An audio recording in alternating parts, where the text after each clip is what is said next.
IPL এর Rajasthan Royals এর মুখোমুখি পাঞ্জাব কিংস। রাজস্থান রয়্যালস 4টি ম্যাচে পর জিতে পঞ্চম ম্যাচে হেরে গিয়েছে, ফলে এই ম্যাচটা তাদের কাছেও খুব ক্রুশিয়াল। আমাদের সঙ্গে এই বিষয়ে আমরা আইপিএল এর এই ম্যাচ সম্পর্কে বিশদে জানবো। আমাদের সঙ্গে রয়েছেন আমাদের প্রতিনিধি জয়জ্যোতি ঘোষ। আমি সরাসরি চলে যাব জয়জ্যোতির কাছে। আজকের ম্যাচে এই যে পাঞ্জাব কিংস এবং রাজস্থান রয়্যালস মুখোমুখি হচ্ছে, কোন কোন দিকে নজর থাকবে জয়জ্যোতি?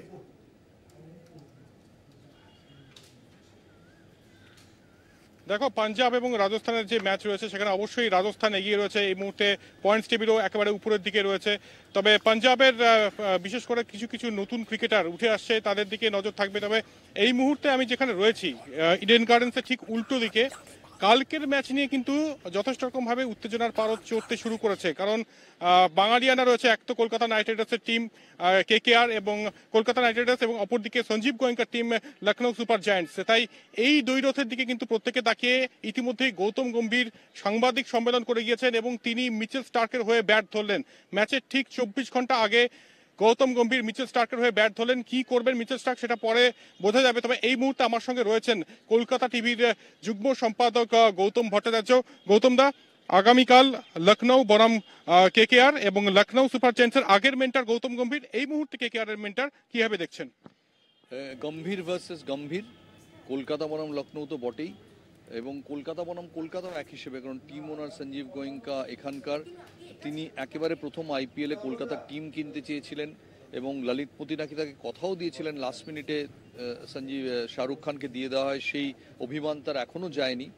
এবং গতবার তিনি হইচই ফেলে দিয়েছিলেন, কারণ লখনৌ সুপার জায়ান্টস মেরুন সবুজ জার্সিতে খেলেছিল, কলকাতা বিভক্ত হয়ে গেছিল। এবার তিনি কি করবেন এখনও জানা নেই, কিন্তু খুব খুব ইন্টারেস্টিং ম্যাচ। একটা টিম 4টে ম্যাচের 3টে দিয়ে জিতে কেকেআর, তারা 2 নম্বরে আছে। লখনৌ 5টা ম্যাচের 3টেতে জিতে 2টোতে হেরে 4 নম্বরে আছে। মনে রাখতে হবে কলকাতা আজ পর্যন্ত কখনো লখনৌকে হারায়নি, 3বার খেলা হয়েছে, 3বার সঞ্জীব গোয়েঙ্কার টিম জিতেছে। এবার কি শাহরুখ খান বদলা নিতে পারবেন? বাংলারই একজন শিল্পপতিকে হারাতে পারবে কলকাতার টিম? এটাই আমরা এখন দেখবো আগামীকাল। একেবারে মানে ট্র্যাক রেকর্ড যদি দেখা যায় তাহলে লখনৌ সুপার জায়ান্টস কিন্তু এখনো পর্যন্ত প্রত্যেকটা ম্যাচ জিতেছে কলকাতা নাইট রাইডার্সের বিরুদ্ধে। কিন্তু আজকে এই প্রশ্নটা কিন্তু ছুড়ে দেওয়া হয় গৌতম গম্ভীরকে সাংবাদিক সম্মেলনে। তিনি একটা কথাই বলেন যে এটা টিম গেম এবং কালকে একটা নতুন দিন। এখনো পর্যন্ত যদি ট্র্যাক রেকর্ড দেখা যায় এই মরশুমের আইপিএলে, তাহলে 4টের মধ্যে 3টিতে কলকাতা নাইট রাইডার্স জিতেছে, গত ম্যাচ চেন্নাইয়ের কাছে হেরেছে।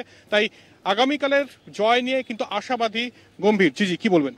নিশ্চয়ই, কলকাতা আমি উইন প্রেডিক্টারও দেখছিলাম, কলকাতা 54%, কলকাতা যে ফর্মে খেলছে তাতে অবশ্যই জেতা উচিত। লখনৌ কালকে রাত্রিরে হেরে গেছে, মনে রাখতে হবে কালকে রাত্রিরে খেলে আবার আগামীকাল দুপুরবেলা কাঠফাটা গরমে 37 ডিগ্রি সেলসিয়াসে খেলা কিন্তু সহজ কথা নয়।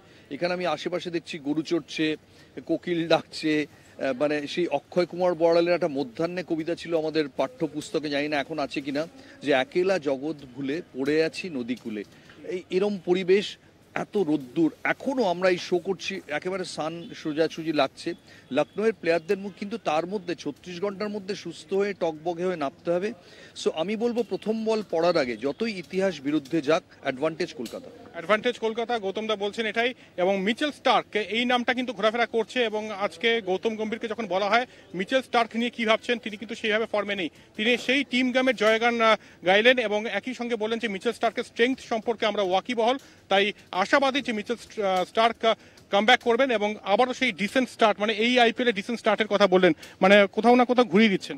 একটাই প্রবলেম হচ্ছে যে কলকাতা নাইট রাইডার্স আর সিএবি, এদের সম্পর্কটা ফেসবুকের ভাষায় কমপ্লিকেটেড। এই সম্পর্কটা খুব স্মুথ নয়। নইলে নাইট রাইডার্স যে উইকেটটা চায় সাধারণত দেখা যায় সে উইকেটটা তারা পায় না। নাইট রাইডার্সের একজন কর্তামায় বলছিলেন যে সিএসকের এই প্রবলেমটা নেই, ওখানে যারা ক্রিকেটটা চালায় তামিলনাড়ু ক্রিকেট অ্যাসোসিয়েশন, তারাই মোটামুটি সিএসকে টিমটার সঙ্গে যুক্ত।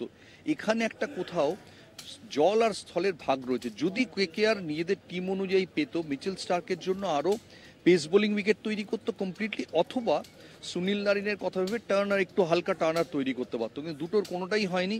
এবার দেখার মিচেল স্টার্ক এরম উইকেটে অনেকবার ভেলকে দেখিয়েছেন, তিনি কি আবার, কারণ স্পার্ককে কিন্তু আগামী 5টা ম্যাচে কলকাতায় পেস বোলিং সহায়ক উইকেট যাও বা পাবেন, বাইরে পাবেন না। অতএব স্টার্কের ওই 24 কোটি 75 লাখের ট্যাগ যতই গৌতম গম্ভীর ব্যাট করুন না কেন, জনতা শেষ কথা বলবে। সেই জনতার জন্য স্টার্ককে কিন্তু কালকে থেকে রিদমে আসতে হবে। একদমই স্টার্ককে রিদমে আসতে হবে এবং আগামীকালের ম্যাচে তুরুপের তাস কে হতে চলেছে, রাসেল না রিঙ্কু নাকি অন্য কোনো অনামী ক্রিকেটার? রমনদীপ সিং মানে প্রথম ম্যাচ যেটা হয়েছিল ইডেন গার্ডেন্সে ভালো ব্যাটিং করেছিলেন, আপনার লখনৌ সুপার কিংসের হয়ে রিঙ্কু সিং এর রেকর্ড কলকাতার হয়ে সবচেয়ে ভালো। এখন অব্দি রিঙ্কু সিং যথেষ্ট বল পাচ্ছে না, এমন রান করতে পারছেন না যাতে তিনি T20 ওয়ার্ল্ড কাপ টিমে যেতে পারেন। কালকে গম্ভীরকে কিন্তু রিঙ্কু সিংকে বেশি বল দিতেই হবে এবং আবার বলছি, ইতিহাস লখনৌ ম্যাচে রিঙ্কু সিং এর পক্ষে। একদমই ব্যাটিং অর্ডারের কথা বলবো। ব্যাটিং অর্ডার নিয়েও কথা হচ্ছে। গম্ভীর বলছেন যে যারা নতুন ক্রিকেটার আসছেন তাদেরকে সিকিউরিটি দেওয়াটা আমাদের কাজ। আংলিশের কথা বলছেন, রমনদীপের কথা বলছেন। তবে রিঙ্কু সিং খুব ভাইটাল পয়েন্ট কিন্তু গৌতম দা উঠাচ্ছেন, কারণ T20 ওয়ার্ল্ড কাপ সামনে রিঙ্কু সিংকে বেশি বল খেলতে দিতে হবে। আপনি যদি এই টিমের মেন্টর হতেন, কত নম্বরে নামাতেন রিঙ্কু সিংকে? রিঙ্কু সিং খেলার পরিস্থিতি অনুযায়ী কিন্তু রিঙ্কু সিংকে আমি 14 ওভারের নিচে কিছুতেই 11 থেকে 14-র মধ্যে, এর বেশি দেরি কিছুতেই করতাম না। কিন্তু আমরা দেখছি প্রত্যেকটা ম্যাচে রিঙ্কু সিং কখনো 16, কখনো 18, কখনো 19 এরকম একটা সময় ব্যাট করতে নামছেন, অনেক দেরি হয়ে যাচ্ছে। কারণ রিঙ্কু সিং উইকেটে থাকলে অপোনেন্ট বোলারটাও টেনশনে থাকে যে এই বোঝে আমায় ছক্কা মেরে দিল। মাঝখানে ভেঙ্কটেশ আয়ার খেলছেন, কখনো শ্রেয়স আয়ার খেলছেন। শ্রেয়স আয়ার তো এত স্লো যে লোকে T20 ম্যাচেও ঘুমিয়ে পড়তে পারে।